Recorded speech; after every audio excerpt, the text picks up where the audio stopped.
கிழங்கு வகையிலே நிறைய வகைகள் இருக்குது. இது கருணக்கிழங்கு தாங்க.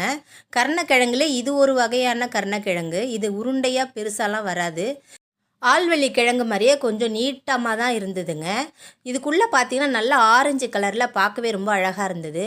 எங்கள் அம்மா வீட்டில் இது வச்சுருந்தாங்க. ஊர்லேருந்து கொண்டு வந்தாங்களாம். இதில் ஒரு பாதி சமைச்சி பாதியை மட்டும் வச்சுருந்தாங்க.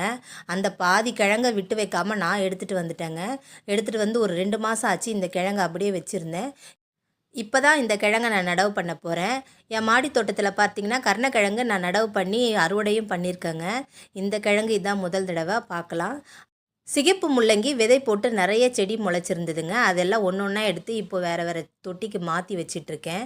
ஒரு 5, 6 தொட்டி ரெடி பண்ணி போன வாரமே வச்சுட்டேங்க. இப்போ பார்த்தீங்கன்னா இதுலேயும் ஒரு 5 செடி நட்டு வச்சுருக்கேன். இது பார்த்தீங்கன்னா மஞ்சள் பூசணிங்க. இந்த மஞ்சள் பூசணி செடியை ஒரு கொய்யா மரத்தில் தான் படர விட்டுருக்கேன். இந்த கொய்யா மரம் பார்த்திங்கன்னா இன்னும் எனக்கு காய்கள் வரலை. அதனால தான் இதை படர விட்டுருக்கேன். இந்த காய் பார்த்திங்கன்னா போன ஷார்ட்ஸ்லேயே உங்களுக்கு காட்டியிருப்பேன். ஆனால் இது பெருக்கவே இல்லைங்க. சின்னதுலேயே பழுத்து போன மாதிரி மஞ்சளாக மாறுது.